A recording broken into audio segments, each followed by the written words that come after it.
चुके हैं। अमोल, आपका बहुत बहुत स्वागत है। और अमोल, क्या मायने लगाए इस शानदार रिकवरी के? देखिए, दिन की शुरुआत जब हमने काफ़ी नर्वसनेस के साथ की थी, हम भी चर्चा कर रहे थे कौन से सेक्टर्स पर ये अनाउंसमेंट भारी पड़ेगा। पर अमोल, कैसे देख रहे हैं आप मार्केट की चाल? और आज तो एक्सपायरी भी है, उसको लेकर क्या उम्मीदें हैं? कहाँ पर हम बंद हो सकते हैं? जी नमस्ते एंड गुड आफ्टरनून। दो चीजें इंटरेस्टिंग हुई है आज। एक तो गैप डाउन के बाद जो शानदार रिकवरी हमने देखी थी निफ्टी में, और ओवरऑल एडवांस डिक्लाइन रेशो भी इंप्रूव हुआ है। दूसरा, जो जुलाई सीरीज का जो लो था, जो अराउंड 24,600 के आसपास था, उसी के ऊपर रहा मार्केट। इतने पैनिक सुबह के जो क्यूज थे उसके बाद भी, तो वहां पे एक double bottom formation kind of हुआ है इंट्राडे चार्ट्स पे। दोनों चीजें बता रही है कि ये बाउंस बैक है और वो कंटिन्यू रहने के चांसेस और स्ट्रांग होते जा रहे हैं। मुझे लगता है कि एक्सपायरी की बात करेंगे तो शायद आज का दिन का मूव हो गया है, शायद इसी के आसपास या 24,950 के आसपास हम एक्सपायरी होते हुए देख सकते हैं। बट पोजिशनली मार्केट में एक जरूर चेंज हुआ है। वो हुआ है कि एक जो रिवर्सल है वो और कंटिन्यू रहने के चांसेस काफी बढ़ गए। तो 25,000 25,100 के level positional point of view से निफ्टी में ओपन होते हुए दिख रहे हैं। बैंक निफ्टी में भी अगर हम देखते हैं तो प्रॉमिसिंग फॉर्मेशन है ये। बैंक निफ्टी का रोल भी इंपॉर्टेंट रहेगा। एक रेंज में फंसा हुआ था, आज के पैनिक लो के बाद आज शानदार रिकवरी आई है। आज का डे लो या फिर हम बोल सकते हैं कि 55,600 एक क्रूशल सपोर्ट जोन रहेगा शॉर्ट टर्म के लिए भी। अगर वो मेंटेन होता है तो ये पुल बैक फॉर्मेशन कहीं ना कहीं कंटिन्यू होता हुआ चार्ट्स पे दिख के आ रहा है। राइट, तो ये जो पुल बैक रैली देख रहे हैं आप मार्केट्स में, कंटिन्यू हो सकती है, ये कॉल आती हुई अमूल की तरफ से।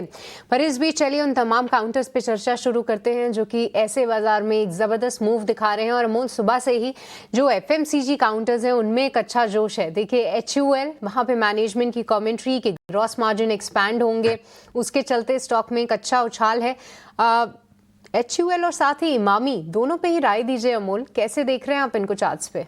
इमामी के ऊपर कमेंट जरूर कर पाऊंगा। एक प्रॉमिसिंग पुल बैक हुआ है, रिजल्ट इम्पैक्ट है।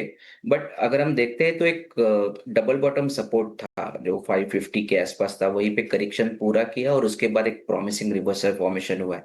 मुझे लगता है मोमेंटम और कंटिन्यू रह सकता है। मोमेंटम को जो चेस करना चाहते हैं उनके लिए मुझे लगता है 580 एक इंपॉर्टेंट सपोर्ट जोन रहेगा। जब तक उसके ऊपर रहता है, ये काइंड ऑफ जो मोमेंटम पकड़ा है स्टॉक ने वो कंटिन्यू रहने के चांसेस काफी ब्राइट है। शॉर्ट टर्म में अगर मैं देखता हूं तो थोड़ा सा अभी भी एक रेंज बाउंड टेक्सचर है, तो शायद 610 और 620 ये दो लेवल ऐसे रहेंगे जहां पे एक वापस से एक सेलिंग प्रेशर बढ़ता हुआ हम देख सकते हैं। फिलहाल जो मोमेंटम के साथ जाना चाहते हैं उनके लिए आई थिंक 580 एक प्रॉमिसिंग सपोर्ट जोन रहेगा। उसके ऊपर मोमेंटम कंटिन्यू रहने के चांसेस काफी ब्राइट लग रहे हैं। ठीक है, तो 580 के ऊपर सस्टेन करना काफ़ी इम्पॉर्टेंट है मामी के लिए, और उसका स्ट्रक्चर जो है वो काफ़ी अच्छा भी दिख रहा है।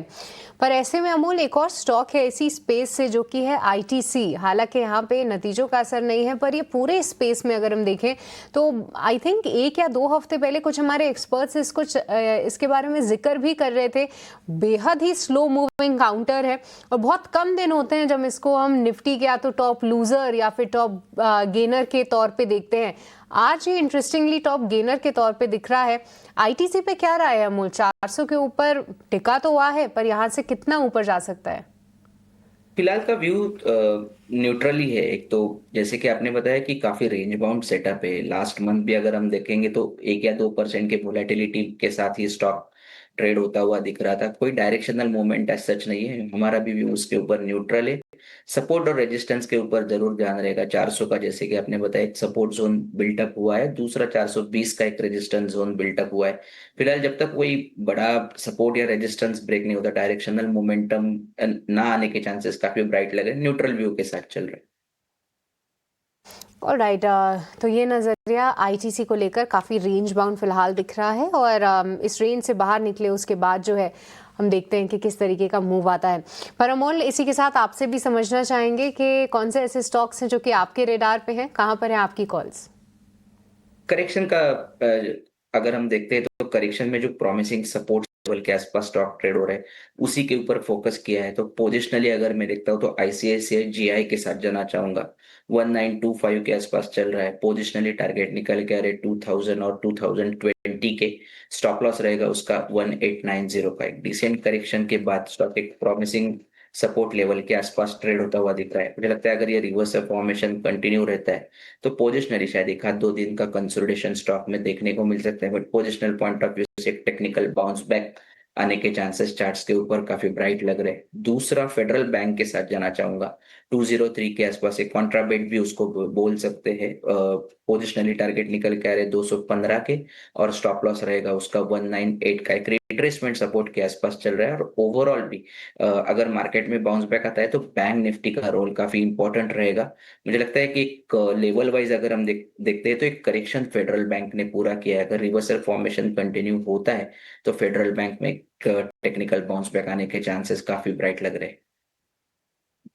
ऑलराइट, तो ये नज़रिया जो है दो काउंटर्स पे, पर चलिए इस बीच ढेर सारे नतीजे भी आ रहे हैं और टीवीएस मोटर्स की बात करते हैं। देखिए आपके नतीजे आपकी स्क्रीन पे दिख रहे हैं, जहां पे कंपनी की जो आय है वो 10,000 करोड़ से भी ज़्यादा की जो है फिलहाल देखने को मिल रही है। और टीवीएस मोटर्स सबसे इंपॉर्टेंट इसके मार्जिन देखना होगा, क्योंकि लगातार कंपनी अपने मार्जिन 10% से भी ऊपर होल्ड करने में कायम है, और इस बार किस तरीके से वो अपने मार्जिन मेंटेन करती है वो देखना सबसे ज़्यादा इंपॉर्टेंट होगा। अगर आप नंबर्स देखें तो इसकी जो आय है वो एनालिस्ट एस्टिमेट के ठीक मुताबिक ही है। प्रॉफिट में भी एक अच्छी बढ़त हुई है, लगभग 780 करोड़ के आसपास कंपनी का प्रॉफिट आया है, जो कि उम्मीद से बेहतर जरूर आते हुए दिखा है। मार्केट की जो उम्मीदें थी वो कुछ 720-730 करोड़ के रेंज में थी। इसके अलावा कंपनी के मार्जिन देखते हैं, मार्जिन यहाँ पे बहुत शानदार आए हैं, क्योंकि हम हाईलाइट ही कर रहे थे कि 10% से ज़्यादा के जो है कंपनी मार्जिन मेंटेन कर रही है। 11% से ज़्यादा के मार्जिन इनफैक्ट रहते हैं हमेशा। इस बार भी उम्मीदें जो आप मार्जिन के फ्रंट पे देख रहे थे वो 12% की थी, और कंपनी ने 12.5% के अपने मार्जिन इस बार घोषित किए, तो वहां पर थोड़ा सा बीट जरूर आया है। इसी के साथ एबिटा यहाँ पर 1260 करोड़ के आसपास आया है, ये भी उम्मीद से हल्का बेहतर जरूर है। तो टीवीएस मोटर्स बेहतर नतीजे यहाँ पे, और स्टॉक में भी एक हल्का अपटिक फिलहाल आप देख रहे हैं। अमोल, क्विकली एक बार टीवीएस मोटर्स पे आपसे राय लेंगे, क्योंकि देखिए पूरे 2 व्हीलर पैक में पहली कंपनी जो नतीजे लाई है। टीवीएस मोटर एक आउट परफॉर्मर भी रहा है ऑटो पैक में, बट चार्ट्स क्या बता रहे हैं, यहां से क्या और तेजी आ सकती है? शॉर्ट टर्म अगर सेटअप के साथ देखा जाए तो बुलिश मोमेंटम है, और वही कंटिन्यू रहने के चांसेस शॉर्ट टर्म में दिख के आ रहे। द रीजन बैंड एक डबल बॉटम फॉर्मेशन है 2750 के आसपास, उसको कंफर्टेबली स्टॉक ने होल्ड किया है। और आज का रिवर्सल फॉर्मेशन जो 1.60% का रैली हुआ है, मुझे लगता है अभी भी जब तक 2750 के ऊपर स्टॉक है ये बुलिश सेटअप कंटिन्यू रहेगा। ऑन द हायर साइड कहीं ना कहीं स्टॉक में एक 2950 जो प्रीवियस रेजिस्टेंस जोन था वो अभी भी एक इंपॉर्टेंट रेजिस्टेंस जोन का काम करेगा। अगर वो क्लियर होता है तो ही एक डायरेक्शनल मोमेंटम और बढ़ता हुआ हम देख सकते हैं। अदरवाइज एक टेक्निकल बाउंस बैक है जो अराउंड 2950 2930 तक चलने के चांसेस चार्ट्स पे दिख के आ रहे हैं। शॉर्ट टर्म सेटअप अच्छा लग रहा है टीवीएस मोटर्स के लिए। जी हाँ, एक स्पाइक हम स्टॉक में ज़रूर आते हुए देख रहे हैं, थोड़ा सा बीट ज़रूर आया है मार्जिन के फ्रंट पे। पर चलिए इसी के साथ इस शो में वक्त हो चला एक छोटे से ब्रेक का, आप कहीं मत जाएगा, ब्रेक के उस पार हम जल्द लौटेंगे।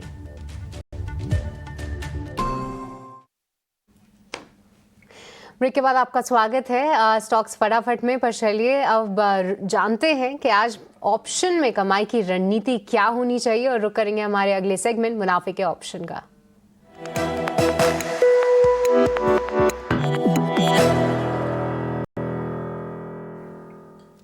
आज मुनाफे के ऑप्शन की रणनीति बताने के लिए हमारे साथ मिराई एसेट शेयर खान के कुणाल शाह जुड़ चुके हैं। कुणाल, बहुत बहुत स्वागत है आपका इटीना स्वदेश पे। बताइए क्या होनी चाहिए ऑप्शन की रणनीति, और देख के तो यही लग रहा है कुणाल, जिस तरीके की रिकवरी आई है ऑप्शन के प्रीमियम्स फिलहाल काफी हाई हो चुके होंगे। गुड आफ्टरनून सभी दर्शकों को। डेफिनेटली आज हमने मंथली एक्सपायरी के दिन एक अच्छी खासी शॉर्ट कवरिंग की रैली देखी है। तो यहाँ पे निफ्टी और बैंक निफ्टी में जो मोमेंटम था वो पूरा प्ले आउट हो चुका है। तो यहाँ पे हम स्टॉक्स पे फोकस करेंगे, और स्टॉक्स में मेरा फोकस है कैपिटल मार्केट्स पे। आई थिंक जो कैपिटल मार्केट के स्टॉक्स है वहाँ पे अच्छी खासी शॉर्ट्स ऑलरेडी बिल्टअप है, तो यहाँ पे और भी कवरिंग आना बाकी है। तो बीएससी का जो 2500 का अगस्त का कॉल है वो हम बाय करेंगे। वहाँ पे हम अनवाइंडिंग देख रहे हैं ऑप्शंस के डेटा में, जो 110 112 के आसपास चल रहा है। तो आप करंट लेवल्स पे बाय कर सकते हैं। स्टॉप लॉस आपको रखना रहेगा 90 रुपए का, टारगेट आपके रहेंगे 160 के। तो इसका मैक्सिमम जो रिस्क है वो है 7,500 का, और मैक्सिमम प्रॉफिट जो है वो है 15,000। ऑलराइट, तो बीएससी का कॉल ऑप्शन आप ले सकते हैं 2500 रुपए का। उससे जुड़े स्टॉप लॉस और टारगेट भी आपकी स्क्रीन पे दिए गए हैं। बहुत बहुत शुक्रिया कुणाल, आज आपने समय निकाला और ये रणनीति भी बताई। पर हम अपने दर्शकों को ये भी बता दें कि 10 में से 9 लोगों को एफएनओ स्पेस में नुकसान ही होता है और ऑन एन एवरेज ये नुकसान लगभग 1 लाख रुपए का होता है। तो इसको ध्यान में रखकर ही आप ट्रेड लें, अगर आप इसमें एक ट्रेड ले रहे हैं तो ये थी आज की ऑप्शन की रणनीति। बट इस बीच ढेर सारे नतीजे, ढेर सारी न्यूज़ फ्लो जो कि फिलहाल हम देख रहे हैं। और आज के बाजार में जो नज़र रहेगी कुछ ऑटो कंपनीज में से, खास तौर से मारुति और साथ ही साथ आयशा मोटर्स पर नज़र हमारी बनी रहेगी। इस बीच आप देखिए अंबुजा सीमेंट के भी नतीजे जो आपकी स्क्रीन पर है, जहां पर मुनाफे में थोड़ी सी गिरावट देखने को मिली है। हालांकि मार्जिन्स भी थोड़े से कंप्रेस हुए हैं, पर स्टॉक फिलहाल ½ % की तेजी को होल्ड किया हुआ है। ये थे अंबुजा सीमेंट के नंबर्स। बट आने वाले नतीजों में आयशा मोटर्स और मारुति सुजुकी पर फोकस करेंगे और एक बार आपसे समझना चाहेंगे अमोल कि दोनों को आप चार्ट्स पे कैसे देख रहे हैं, क्योंकि देखिए मारुति सुजुकी के मार्जिन्स जो हैं शायद गिर सकते हैं।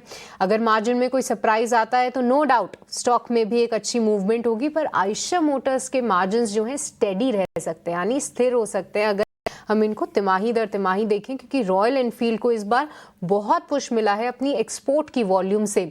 एक बार अमोल दोनों पर ही अपनी राय दीजिए, कैसे देखें इन दोनों को चार्ट्स पे। आइशर से अगर हम शुरुआत करते हैं तो आइशर में एक एक्सपांडिंग ट्रायंगल भी बोल सकते हैं, काइंड ऑफ फॉर्मेशन हुआ है। हालांकि स्टॉक काफी इंपॉर्टेंट सपोर्ट लेवल के आसपास है, जो 5325 एक सपोर्ट जोन काफी प्रॉमिसिंग है। लास्ट में जो टेक्निकल बाउंस बैक आया था वो उसी लेवल पे सपोर्ट के रिवर्सल के बाद आया था। तो मुझे लगता है जब तक ये लेवल मेंटेन रहेगा 5325, मुझे टेक्निकली सेटअप कोई खराब नहीं हो रहा है, बाउंस बैक एक्सपेक्टेड है। और ऑन द हायर साइड 5700 5775 जो उसके प्रीवियस रेजिस्टेंस जोन थे, वहां तक भी ये स्टॉक रैली करने के चांसेस काफी ब्राइट लग रहा है। मारुति में थोड़ा सा कंसोलिडेशन हुआ है, बट कंसोलिडेशन काफी ज्यादा चला है। ओवरऑल मैं थोड़ा सा मीडियम टर्म व्यू देखता हूं तो एक वीकली सपोर्ट आ रहा है जो अराउंड 12,200 के आसपास है। जब तक वो मेंटेन है, मुझे लगता है सेटअप काफी प्रॉमिसिंग है और एक फ्रेश ट्रेंड रैली आने के चांसेस पूरे हैं। ऑन द हायर साइड कहीं ना कहीं एक जो रेजिस्टेंस जोन बना हुआ है मारुति के लिए, जो 12,800 और 13,000 ये रेंज में एक रेजिस्टेंस जोन बना हुआ है, वहां तक एक बार रीटेस्ट होने के चांसेस काफी ब्राइट लग रहे हैं चार्ट्स के ऊपर। ऑलराइट, तो देखिए मारुति काफ़ी रेंज बाउंड फिलहाल दिख रहा है। दोनों से जुड़े स्टॉप लॉस और टारगेट भी जो है, दोनों से जुड़े जो लेवल्स आपको ध्यान में रखने हैं वो कहीं ना कहीं अमोल ने आपके लिए हाईलाइट किए। पर ऐसे बाजार में एक स्टॉक ज़रूर है जो कि शानदार तेज़ी दिखा चुका है ऑलरेडी, पर आज भी निफ्टी के टॉप गेनर्स में है, वो है जियो फाइनेंशियल्स।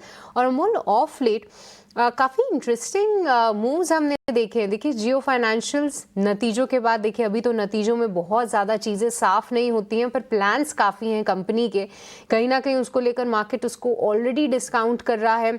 स्टॉक में आप रनअप देखिए, आप देखिए मई के आसपास जो स्टॉक 200 रुपये का होता था अब 350 के आसपास है, यानी आप खुद ही समझ सकते हैं कि तरीके का रिटर्न दिया है इसने बीते कुछ महीनों में। और साथ ही आज हाल फिलहाल रिलायंस भी इंटरेस्टिंग लग रहा है।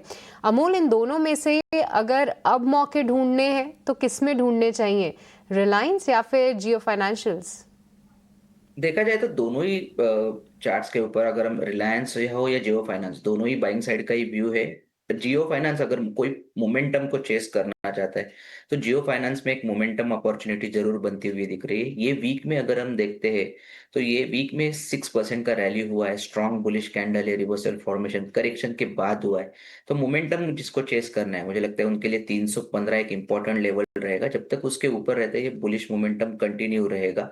ऑन द हायर साइड कहीं ना कहीं ये स्टॉक 340 350 की तरफ बढ़ता हुआ भी देखने को मिल सकता है। और किसी को अगर करेक्शन में जो सपोर्ट्स लेवल के आसपास कोई स्टॉक है और उसका बेनिफिट लेना है, तो मुझे लगता है कि रिलायंस एक प्रॉमिसिंग सपोर्ट लेवल के आसपास ट्रेड हो रहा है। ये मंथ में अराउंड 7% का करेक्शन हुआ है। वीकली भी सपोर्ट देखते हैं तो रिट्रेसमेंट सपोर्ट अराउंड 1375 1380 एक काफी प्रॉमिसिंग सपोर्ट जोन है। अगर यहाँ से रिवर्सल फॉर्मेशन आता है तो रिलायंस में भी एक टेक्निकल बाउंस बैक आने के चांसेस काफी ज्यादा लग रहे हैं। 1475 1500 ये दो इंपॉर्टेंट इमीडिएट बेसिस पे रेजिस्टेंस जोन रहेंगे, पोजिशनल पॉइंट ऑफ व्यू से जरूर देखा जा सकता है। तो रिलायंस और जियो फाइनेंशियल्स दोनों को लेकर ही ये राय। पर इसी के साथ अमोल आपका हम बहुत बहुत शुक्रिया करना चाहेंगे कि आज आपने समय निकाला, तमाम स्टॉक्स और सेक्टर्स पर हमसे चर्चा की। पर जाने से पहले अमोल, आपकी तरफ से कोई डिस्क्लोजर? जी, ऑलरेडी हमने आपके चैनल के साथ डिटेल में डिस्क्लोजर और डिस्क्लेमर दोनों शेयर किए हुए हैं। ऑलराइट, बहुत बहुत शुक्रिया इसके लिए भी। पर चलिए इस शो को यहीं पे